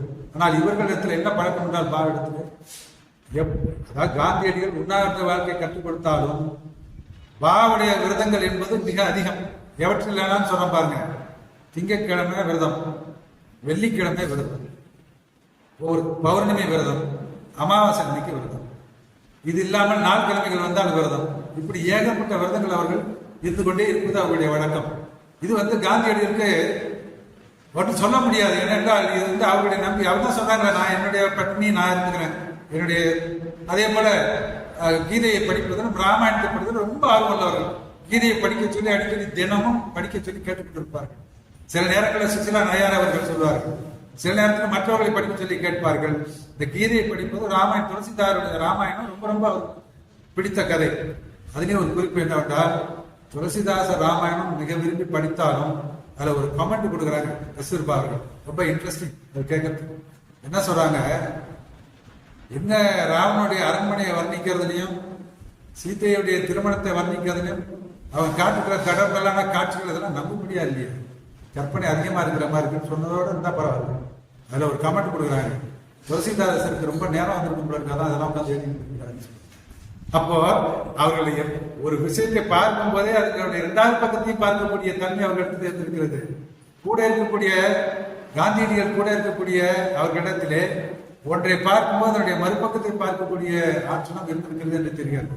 அது மட்டுமல்ல, பாவர்களிடத்திலே ஒரு பண்பு உண்டு. என்னவென்றால், தான் இறந்தாலும் என் மீது நான் ஒரு புடவை வைத்திருக்கிறேன், அதான் கட்டிக்கொள்ள வேண்டும் என்று சொன்னார்கள். என்னவென்றால், ஒரு சேவா கிராமத்தில் இருக்கும்போது அந்த புடவை அங்கே மறந்துட்டு வந்துட்டாங்க. அதை பொருட்கள் எல்லாம் எடுத்து வலிக்கும் போது எங்கேயோ இருந்து போயிட்டு, எனவே அந்த புடவை எங்கன்னு எல்லாம் கேட்டுக்கிட்டே இருந்தாங்க. ஒரு நாள் இங்கேருந்து ஆள் அனுப்பி அதுக்கு தேடி எடுத்துருவான்னு சொல்லி அன்றைக்கு காந்தியடிகளுடைய 2வது பிறந்தநாள், சிறைச்சாலையில் காந்தியடிகளின் 2வது பிறந்தநாள் என்று அந்த புடவை கட்டி கொண்டார்கள். மீண்டும் அந்த புடவை அந்த கடைசி நாள் பிப்ரவரி 22, 44 அன்றுதான் அவர் உடலிலே போர்த்தப்பட்டது. எனவே அவர்களோடு இந்த உடைகளுக்கும் ஒரு வரலாறு என்று இருக்கிறது என்பதை இந்த நூலில் இருந்து நாம் தெரிந்து கொள்ள முடிகிறது. மேலும் காலராவினால் ஒரு முறை மிக கடுமையான பாதிப்பு ஏற்பட்ட போது சுசிலா நயார் அவருடைய அந்த பணி காந்தியடிகளோடு இதுல என்னன்னா, சுசிலா நயார் என்ன போராட்டம் அவர்களுக்கு என்றால், மருத்துவ பணியிலே அவர்களுக்கு இருந்தது பழைய மருத்துவத்துக்கும் இவர்களுடைய நவீன மருத்துவத்துக்கும் இருந்த ஒரு பெரும் போராட்ட களமாகவே அது இருக்கிறது பல நேரங்களில். உதாரணத்துக்கு கஸ்தூர்பா அவர்களுக்கு உடல்நலம் சரியில்லாத போது அவங்க என்ன பண்ணாங்க, திடீர்னு இங்கேயே மருத்துவம் முதல் சிறைச்சாலையிலே ஒரு தான் என்ன பண்றாங்க, விளக்கெண்ணெய் கொடுக்குறாங்க. பழைய காலத்துக்கு முன்னாடி விளக்கெண்ணெய் எல்லாம் சாப்பிடுறது. இவங்க மருத்துவம் படிச்சாலும் பக்கத்துல சாப்பிடக்கூடாதுமா அப்படின்னு சொன்னாக்க அதெல்லாம் முடியவே முடியாது. கொடுத்தா காந்தியடிகள் சொன்னாங்க, நீங்க மருத்துவரா அவங்க மருத்துவரா சொன்னா கொஞ்சம் கேளுங்களேன்னு சொல்றாங்க. அதெல்லாம் கிடையாது, கொடுத்தா ஆளும்போது முடிவா இருந்தாலும் சிறை கண்காணிப்பாளர் கூட சொல்றாரு, வேண்டாமா சொன்னா கேளுங்க. கிட்ட டாக்டர் சொல்றாரு, ஆனாலும் வேற வெளியே இல்லாமல் லிக்விட் பேரண்ட்ல கலந்து டாக்டர் சுசிலாவே என்ன பண்றாங்க, கொஞ்சம் கொடுங்கன்னு கொடுக்குற மாதிரி அவங்களே தன்னை சமாதானப்படுத்தி. இதே மாதிரி இறக்கும் தருவாயிலும் இந்த மாதிரி விளக்கத்தை கேட்கிறார்கள். அப்ப அது கொடுக்கக்கூடாது என்று காந்தியடிகள் மறுத்து விடுகிறார்கள். வேண்டாம். கடைசி காலங்களில் அவர் சொன்னது என்ன தெரியுமா, நீ எதுவும் செய்ய வேண்டாம், பேசாமல் அமைதியாக ராமநாமத்தை மட்டும் சொல்லிக்கொண்டே ஹேராம் மட்டும் சொல்லு, வேற ஒன்றும் சொல்ல வேண்டாம் அப்படின்னு சொன்னார். கொஞ்சம் கவனித்து பாருங்க, மருத்துவமே வேண்டாம் என்று காந்தியடிகள் சொன்னார். அது கடைசி நிகழ்ச்சி. நான் இப்பொழுது இந்த முதல் நிகழ்ச்சியில இவர் கூட இருந்து இந்த காலரா வியாதியில பார்க்கும்போது ஏராளமான பேருக்கு சேவா கிராமத்தில் காலரா மரணமும் நிகழ்ந்து கொண்டு இருக்கிறது. அப்ப சுந்தரான என்ன சொல்றாங்க, முதல்ல குறிப்பு மருந்தை கொடுத்து சிலரை காப்பாற்றி கொடுக்குறாங்க. ஆனால் ஊசி மருந்து கொடுத்து தான் அதை நிரந்தரமாக சரி பண்ண முடியும் என்ற நம்பிக்கை வாய்வழி மருந்தும் ஊசி மருந்தும் சேர்ந்து கொடுத்தும் கூட காப்பாற்ற வேண்டிய நிலை இருக்கிறது.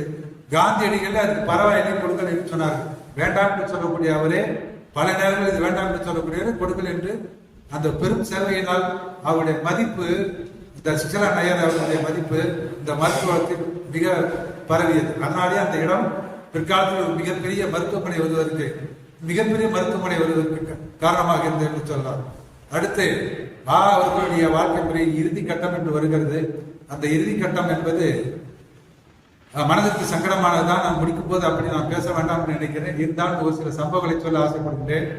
அவர்களுக்கு தொடர்ந்து நெஞ்சுவலி, நிமோனியா காய்ச்சல், இது ரெண்டும் தான் ரொம்ப பாதிப்பு. சிறையில் அங்க இருக்கும் போதே இந்த நிகழ்ச்சி ஏற்பட்டது. எங்கன்னா முதல்ல கைது பண்ணி கொண்டு போனாங்க பாருங்க, அப்பவே இந்த நிமோனியா அவர்களை பாதித்தது. நிமோனியா காய்ச்சல் கடுமையான ஜுரம் நெஞ்சுவலி அவதிப்படும் போதெல்லாம் டாக்டர் சுசிலா பக்கத்தில் இருந்து மருந்து கொடுத்து பார்த்து கொண்டே தான் இருப்பார்கள். சில நேரங்களில் துளசி செடிக்கு முன்னால் இருந்து பிரார்த்தனை செய்வார்கள், உடம்புக்காக பார்த்துக் கொள்ள வேண்டும். பாலகிருஷ்ண சிலைக்கு முன்னால் உட்கார்ந்து பிரார்த்தனை செய்து கொண்டிருப்பார்கள். அந்த பஜனை பாடலை பாட சொல்லி கேட்பார்கள். இதையெல்லாம் செய்வது உண்டு. இதற்கிடையில காந்தியடிகள் ஒரு முறை சொல்லுகிறார், அவருக்கு பாடம் நடத்துகிறேன் என்று கஸ்தூர்பா அவர்களை கூப்பிட்டு வைத்துக் கொண்டு, உனக்கு இன்னும் சரியாக கையெழுத்து சரியாக அவர்களுடைய இயல்பிலேயே அவருடைய படிப்பு அவ்வளவு கிடையாது என்பதனால் தான் படித்த அளவுக்கு இருந்த கையெழுத்துக்களை சொந்தமாகவே தானாக தேடி கையெழுத்தெல்லாம் சரி பண்ணி கொண்டிருந்தார்கள். ஆனால் அவர் எழுதும்போது தொடர்ச்சியாக இடைவெளியே இல்லாமல் எழுதி கொண்டே இருப்பார்கள். எனவே பிரித்து படிப்பு சிரமமாக சுங்கானையார் சொல்கிறார். அதை நாங்கள் பிரித்து சொல்லுவோம். நாங்கள் எழுதும்போது பிரித்து எழுத வேண்டும் என்று சொல்லிக் கொடுப்போம். அவர்களுக்கு அவ்வளவுதான். ஏதாவது பத்திரிகை படித்தால் நல்ல அரை முழுக்கும் காதல் உள்ள மாதிரி சத்தம் போட்டு படிப்பார்கள் கஸ்தூர்பா. அது பார்ப்பது கொஞ்சம் வேடிக்கையாக இருந்தாலும் கூட அவர்களுடைய அந்த அளவுக்கு தான் அவர்களுக்கு அந்த கல்வியை பற்றிய அறிவு. இதுல காந்தியடிகள் என்ன சொல்றாருன்னா, அவர் சிலவற்றை கற்றுக் கொடுக்கிறேன் என்று ஆரம்பிக்கிறார். முதல்ல என்ன சொல்றாரு, உங்களுக்கு பள்ளிக்கூட பாடங்களை மெதுவாக படிக்க வேண்டும், நீ கற்றுக்கொள்ள வேண்டும் என்பதற்கு ஒவ்வொரு பாடமாக சொல்றார். உங்களுக்கு பூகோளம் தெரியுமான்னு கேட்கிறார் கஸ்தூர்பா. அவங்க என்ன எதா இருந்தாலும் தெரியுமா என்று கேட்டால் ஒரு வெக்கமும் கூச்சமும் தான் வரும், அல்லது கோபம் கூட வரும் சில நேரங்கள்ல. பூகோளம் தெரியாதா, அச்சரகை தீர்க்கரகை தெரியாதா என்று போய் அவர்கிட்ட கேட்டால் அவர்கள் என்ன சொல்வார்கள், அவரே கையில் ஒரு ஆரஞ்சு பழத்தை எடுத்து வைத்துக் கொண்டு இதுல இதான் அச்சரகை இதான் தீர்க்கரகை என்று பாடம் காந்தியடி. இது இல்லாமல் அடுத்தது அட்டவணை போடுவது எப்படி என்று, அட்டவணை போடுவது கற்றுக் கொடுக்கிறது, டேபிள் ஒர்க் எப்படி என்று கற்றுக் கொடுப்பது. இவை இல்லாமல் 5ஆம் வகுப்பு 5th ஃபார்ம் பாடங்களை கொண்டு வந்து அதில் இருக்கக்கூடிய சில பஜனை பாடல்களை பாட சொல்லி கேட்பது, இருவரும் சேர்ந்து பாடுவது. சரோஜினி நாயுடு அவர்கள் பார்த்து விட்டார்கள். ஒரு நாள் மாலை நேரத்திலே காந்தியடிகளும் அவர்களும் உட்கார்ந்து இந்த பஜனை பாடலை இனிமையாக பாடிக்கொண்டிருக்கும்போது ஒரு வார்த்தை சொன்னார்கள், என்ன தேனில தம்பதி போல இருக்கிறீர்கள். காந்தி புன்னகைத்தார். பாவேந்தர் சொல்வார்ல, பேசினார் புதியவர், கூசினால் மூதாட்டி என்று ஒரு வரி வரும். அதை சொன்ன உடனே அந்த அம்மாவுக்கு அவர் பேசும்போது இவர்களுக்கு அந்த கூச்சல் இயல்பாகத்தான் வரும் அந்த இடத்திலே. எனவே இந்த சம்பவம் அவருடைய கல்வி நிலையிலே அவர்கள் இருந்த போது பட்ட கஷ்டங்கள், அதிலிருந்து மீள முடியாமல் இருந்த போது கொஞ்சம் உதவிகள் இன்னும் நிறைய சொன்னார். அவர் கையெழுத்துக்காக சொன்னார், படிப்பதற்காக கற்றுக் கொடுத்தார். எவ்வளவோ குறைகள் இருக்கின்றன, நீங்கள் நூலை பார்த்து தெரிந்து கொள்ளலாம். இறுதி காலம் என்று வரும் பொழுது மருத்துவமனையில் அவர்களுக்கு மருந்துகளால் எதுவும் ஆகாது என்ற நிலை வந்திருக்கிறது. நிமோனியா வரும்போது அவருடைய உடல்நிலை கிட்டத்தட்ட டீஹைட்ரேட் ஆகி உடல்ல தண்ணீர் பற்றாக்குறை ஏற்பட்டு அதனால் அவர்களுடைய உடல் சோர்வடைந்து பலவீனம் அடைந்து எல்லாரையும் பார்க்க வேண்டும் என்று நினைக்கிறார்கள், எல்லாருக்கும் கடிதம் எழுத வேண்டும் என்று நினைக்கிறார்கள். காந்தியடிகளிடத்தில் சொல்லுகின்றார்கள், கடிதமே எழுத முடியவில்லை, யாருக்கும் எழுத முடியவில்லை என்றால் அவர் சிறை அதிகாரி கடிதம் எழுதக்கூடாது, போக்குவரத்து எழுதக்கூடாது, கடுமையான சட்டத்திட்டங்களை வைத்திருக்கிறார்கள். அந்த சட்டத்திட்டங்களை மறுத்து ஏதாவது செய்ய வேண்டும் என்று ஆசைப்படுகிறார்கள். ஏனென்றால் முக்கியமா பிள்ளைகளிடத்திலிருந்து கடிதம் வருது, இவர்கள் திருப்பி எழுதுவதற்கு ஒன்றும் வாய்ப்பே இல்லாமல் இருக்கிறது. இப்படியெல்லாம் ஒரு கஷ்டத்தை கொடுக்கும்போது அவர் வார்த்தை சொல்றாங்க, இந்த கொடுமையான காலம் மாறுமா, இது தீருமா என்று கேட்கும்போது சுசிலா அம்மா சொல்றாங்க, கவலைப்படாதீங்கம்மா, கண்டிப்பா ஒரு நாள் நம்முடைய காலம் நல்ல காலம் வரும். பல இடங்கள்ல இது இப்படியான ஆறுதலை அவர் சொல்ல முடியாது முடிகிறது. இந்த நிகழ்ச்சி முடிந்து அவருக்கு உடம்பு கொஞ்சம் கொஞ்சமாக முடியும் போது பென்சிலின் கொண்டு வந்து அவர் உடலை தேற்றலாம் என்று முடிவெடுக்கிறார்கள். ஆசிரியர் மன்னிக்க வேண்டும், கல்கத்தாவிலிருந்து விமானத்தின் மூலமாக பென்சிலின் ஊசி கொண்டு வரப்பட்டு அதை கொடுக்கலாம் என்று முடிவெடுக்கிறார்கள். ஆனால் பென்சிலின் ஒத்துக்கொள்ளாது, கொடுக்கக்கூடாது என்கிறார் காந்தியடிகள். அவர் சொல்றாரு, துன்பம் வரும்போதும் கஷ்டம் வரும்போதும் இன்பம் வரும்போதும் கடவுளை அடைகின்ற ஒரு நாமம், பேசாமல் ராமநாமத்தை சொல்லிக்கொண்டே இரு, மருந்து எதுவும் கொடுக்க வேண்டாம் என்று சொல்கிறார்கள். மருந்து கொடுத்து காப்பாற்றலாம் என்று நினைப்பது சுற்றுலா நையார். மருந்தே வேண்டாம், ராமநாமம் தான் அவர்களுக்கு மருந்து, அது போதும் என்று சொல்லுகிறார்கள். சில நேரங்களில் வெறும் பழச்சாறு, வெந்நீர், தேன் மட்டும் கொடுப்பார்கள் அவர் உடம்பு இருந்த நிலைக்கு.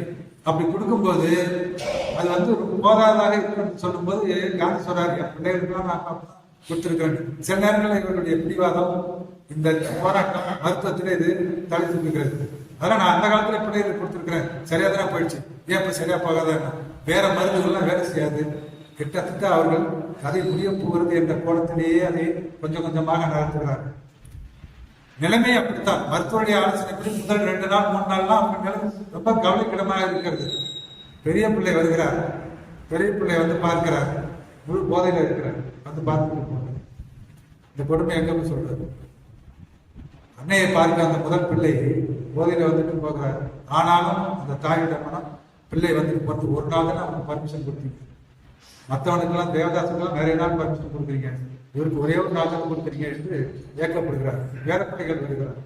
அதை பார்க்கும்போது கொஞ்சம் அந்த மருத்துவத்தில் சில முன்னேற்றங்கள் எப்போ வருது என்றால் பிள்ளைகள் வந்து பார்த்து போனால் கொஞ்சம் முக மலர்ச்சி ஏற்படுகிறது. நோயினுடைய தாக்கம் கொஞ்சம் குறைந்தது கூட இருக்கும். இவர்களுக்கு ஒரு நம்பிக்கை, ஒரு பரவாயில்ல, இன்னைக்கு கொஞ்சம் நல்லா இருக்கிறாங்க, ஏதாவது மருத்துவ கொடுத்தபோது பரவாயில்ல, கொஞ்சம் நல்லா இருக்கிறாங்க, பரவாயில்ல, கொஞ்சம் நல்லா இருக்கிறாங்க. ஆனால் அது மீண்டும் மீண்டும் கீழ்நிலையை நோக்கி தான் போய்கொண்டே இருக்கு. கடைசி நேரத்தில் பிரச்சனை ஊசி போடலாம் வேண்டாம் என்று சொல்லி விடுகிறார் காந்தியடிகள். நிலைமை என்ன ஆகுது என்றால், மகாதேவ தேசாய்க்கு கடைசி நாள் என்ன செய்தார்கள் என்றால், அதே ஆகாகான் சிறையில் அவன் உடலை தகனம் செய்ய வேண்டும் என்று கஸ்தூரிபா அவர்கள் சொல்லுகிறார்கள். அவர்களுக்கு முறைப்படியான ஒரு பிராமணரை வைத்து, யாரு தேவதாஸ் காந்தியிடம் சொல்லி ஒரு பிராமண வைதிகரை வைத்து அவருக்கு தேவையான சடங்குகளை செய்ய வேண்டும் என்று சொல்கிறார்கள். அங்கேதான் அவர்கள் தீயை எரியூட்டி சமாதியை ஆகாகான் சிறையில் தான் வைக்கிறார்கள். இந்த முகாமில் தான் ஏற்படுத்துகின்றார்கள். அந்த சிறையில் வைக்கும் போது அவர்களால் மேலே ஏறி இறக்க முடியாது. இருந்தாலும் நாற்காலியை போட்டுக்கொண்டு எரியும் போது, என் பிள்ளையே நீ இந்த உலகத்தை விட்டு போகிறாய், நானும் சீக்கிரமாக அந்த முடிவு வந்து விடுவேன் என்ற அளவுக்குலாம் என்ன ஓட்டம் ஆரம்பமாகி சொல்றாங்க. அவங்களே அடுத்தது நான் தான் பண்றாங்க. பல இடங்களில் இது குறித்து சொல்றாங்க. ஒவ்வொரு கட்டத்திலும் சொன்னோம்னா கூட இருக்கக்கூடிய டாக்டருக்கு தான் அது ஒரு மிகப்பெரிய கவலையையும் சோகத்தையும் தரக்கூடியதாக இருந்தாலும், ஒரு தியாக போராட்டத்திலே தன்னை ஒப்படைத்துக் கொண்ட டாக்டர் மன வலிமையோடு அதை எதிர்கொண்டு கூடவே இருந்து மருத்துவத்தில் அவர் கூட கவனித்துக் கொண்டு வருகிறார்கள். இப்பொழுது பென்சிலின் ஊசியையும் வேண்டாம் என்று சொல்லிவிட்டார்கள். கடைசி நிமிடம் நெருக்கிக் கொண்டு இருக்கிறது. அதாவது 21ஆம் தேதி வைத்துக் கொள்ளுங்களேன். 21ஆம் தேதி அளவுக்குலாம் அவர்களுக்கு மனநிலை ரொம்பவும் இந்த உலகத்தை விட்டு போகக்கூடிய அளவுக்கு மயக்க நிலைக்கு வந்து விடுகிறார்கள் கிட்டத்தட்ட. எனவே கடைசி நிமிடம் வரும்போது அவருக்கு காந்தியடிகள் பக்கத்தில் மருத்துவர்கள்லாம் சொன்னாங்க, ஐயா அடிக்கடி என்ன பண்ணா, இந்த 3-4 நாளாக காந்தியடிகள் தன்னுடைய மற்ற வேலைகள் எல்லாம் விட்டுட்டு வந்து பக்கத்தில் உட்கார்ந்து அவங்களை தூக்கிட்டு அந்த தோல் மேலே கொஞ்சம், அது கஸ்தூர்பாவுக்கு கொஞ்சம் இதமா இருக்கும். அந்த தோல் மேலே சாஞ்சோடையும் அந்த பாட்டில் சொல்ற மாதிரி தோழா தோழா தோல் விடு தோழான்னு, அதெல்லாம் நம்ம சரியா உணர முடியாது. இங்கே உணரலாம். இந்த படிக்கிறது அந்த வயதான காலத்தில் அந்த மூதாட்டி தன் தோழில் சுமந்து அமைதியாக 2 மணி நேரம் 3 மணி நேரம் கூட காந்தியடிகள் பேசாமல் அமைதியாக இருப்பாங்க. சில நேரத்தில் இவங்களே சொல்லுவாங்க, போக பரவாயில்ல, நாங்கள் பார்த்துக்குவோம், 62 காலம் வாழ்ந்துருக்கிறேன் நான், இந்த நேரத்தில் கூட அவர்கள் கூட நான் செய்யவில்லை, என்ன இருக்கு என்று கூடவே பக்கத்திலே தோல் பேசு. டாக்டர் சொன்னாங்க, ஐயா தயவு செய்து சொல்றதை கேட்க, முகத்தை வைக்காது, நிமோனியா கடுமையான நோய் கிருமி உள்ளது, உங்களை பாதிக்கும், சொல்றது கொஞ்சம் முகத்தை திருப்பி கண்காணிப்பாளர் டாக்டர் எல்லாருமே சொல்றாங்க, அது மாதிரி செய்யாதீங்க, கொஞ்சம் தள்ளி வைக்க. இருந்தாலும் அவர் அந்த இறுதி காலம் வரையிலும் தோழிலேயே தான் வைத்திருந்தார்கள். ஆனால் கடைசி நொடி, கடைசி நிமிடம் என்பது எப்படி இருந்தது என்றால், தலையணையிலே படுத்திருக்கும் போது மெதுவாக தலையினை நகர்த்துகிறார்கள். கஸ்தூர்பா அவர்களுடைய கண்கள் மூடி ஆன்மா பிரிகிறது, பக்கத்திலே இருக்கிறார்கள். நான் இந்த கடைசி நாட்கள் கூடவே இருந்தேன், எங்கும் போகாமல் இருந்தேன் என்ற ஒரு நிம்மதி எனக்கு இருக்கிறது என்று சொல்கிறார்கள் காந்தியடிகள். கடைசி நாள்கள் என்று பிள்ளைகள் வருகிறார்கள். அதே மாதிரி அதே வைத்தியரை கொண்டு வைத்து அதே அவர்கள் கேட்ட கடைசி விருப்பப்படி அந்த புடவை அவர்களுக்கு அணிந்து, இந்த வெள்ளைப்புடவை அணிந்து அவருடைய இறுதி சடங்கு நிறைவேறுகிறது. கூடவே சுசிலா நய்யார் அவர்கள் அதன் பிறகும் இந்த அந்த மயானத்தில் அவர்களை அடக்கம் செய்து ஆகாகானிலே இந்த பக்கம் மகாதேவ தேசாவுடைய சமாதி, இந்த பக்கம் அவருடைய சமாதி. பாவனன் அவர்கள் எழுதுகிறார்கள், நான் நேராக சேவா கிராமத்துக்கு போய் அந்த இடத்துல சுற்றி பார்த்துவிட்டு அந்த சமாதியை நின்று ஒரு நிமிடம் நினைத்து பார்க்கிறேன் என்று எழுதியிருக்கிறார்கள். இதில் குறிப்பிட வேண்டிய ஒன்று என்னவென்றால், அந்த பாவனன் அவர்கிட்ட மொழிபெயர்ப்பு. ஆனால் ஒரு அற்புதமான ஆசிரியர் இந்த இடத்துலையும் மொழிபெயர்த்து வந்த ஒரு நூலாக நான் நினைக்கவே இல்லை. சில நேரங்களில் சொல்லாடங்கள் கூட அப்படித்தான் இருக்கு. பார்த்தீங்கன்னா ஒரு இடத்துல வந்து எழுதுறாரு கையன் கிளையாக, இதெல்லாம் வந்து மொழிபெயர்ப்பில் வரக்கூடிய வார்த்தை கிடையாது. நல்ல இலக்கியவாதியாக இருந்தால் தான் எழுத முடியும். அந்த மகாதேவதாச மரபு கையன் கிளையாக இருந்தது, செய்ய முடியாத சூழ்நிலை இருந்தது என்று எழுதுகிறார்கள். அதே போல கொஞ்சம் கொஞ்சமாக மெல்ல நேரம் கழிய என்று எழுதுவார். பாவனன் எழுதும்போது பார்த்தா தமிழ்நாடு ஒரு சில பகுதிகளை கூட படித்து காட்டலாம், நேரம் வேணாம் என்பதால் எடுத்துக் கொள்கின்றேன். இந்த இறுதி முடிவுக்கு பிறகு கூடவே இருந்த நம்முடைய சுசிலா நய்யார் அவர்கள் நவகாணி யுத்தம் வரையிலும் காந்தியடிகள் கூட இருந்து எல்லாம் செய்திருக்கிறார். அவர் கூட 11 ஆண்டு கால வாழ்க்கை என்பது அற்புதமான வாழ்க்கை என்று சொல்லி, இந்த நேரத்திலே நாம் முடிவெடுக்க வேண்டியது என்பது இருக்கக்கூடிய பழைய காலத்து சத்தியாகிரக வாழ்க்கையில் இருக்கக்கூடிய நல்ல நல்ல கதைகளை வரலாறுகளை எடுத்து ஒரு முறையாவது வாசித்து பார்த்தா நல்லா இருக்கும் என்பது அடியுடைய தாழ்மையான கருத்து. குறிப்பாக பள்ளி சிறார்களுக்கு தியாக வாழ்க்கை கூட பெரிய நெடிய வரலாறாக இருக்குது என்றால் தொடர்ந்து எல்லாம் சொல்வதற்கு நுணுக்கமாக சொல்வதற்கு வாய்ப்பில்லை. குறைந்தபட்சம் 40 நிமிஷம் தான் ஐயா அவர்கள் நமக்கு அனுமதி கொடுப்பார்கள் என்பதனால் இந்த அளவிலே இந்த வாய்ப்பை கொடுத்ததற்கு நன்றி கூறி விடைபெறுகிறேன். நன்றி வணக்கம். உரையை கேட்பதற்காக வந்த உங்களில் எல்லோரும் என்னை காட்டிலும் அதிகம் படித்தவர்கள், அனுபவம் மிக்கவர்கள், நிறைய விவரம் தெரிந்தவர்கள், இன்னும் சொல்லப்போனால் போராட்ட காலத்தை அறிந்தவர்கள் கூட இங்கே இருக்கலாம். இருந்தால் என்னுடைய உரையில் ஏதாவது குறை நேரங்கள் இருந்தால் பொறுத்துக் கொள்ளும் அன்போடு கேட்டு விடைபெறுகிறேன். நன்றி வணக்கம். கணேசன் பின்னாடி உட்காந்து அனைவருக்கும் வணக்கம். கணேசன் பின்னாடி உட்காந்து சொல்லிட்டு இருந்தாரு, கரைச்சி குடிச்சுட்டாரு ஒரு புதுசாக. அவர் சொல்றது எனக்கு எப்படி இருந்ததுன்னா, முன்னாள் பழைய சோறு போட்டு வெங்காயத்தெல்லாம் நறுக்கி போட்டு பழைய சுண்ட குழம்பு வச்சு சாப்பிட்டா எப்படி சுவையா இருக்கு, முழுமையா முன்னாள் மீதி வைக்காம சாப்பிடுவோம் இல்லையா, அந்த மாதிரி சுவையா அவர் எடுத்து சொல்லியிருக்காரு. அதுதான் அவர் முதல்ல பாராட்டும். எல்லாத்தையும் அது முழுமையா கொண்டு வந்துட்டார்.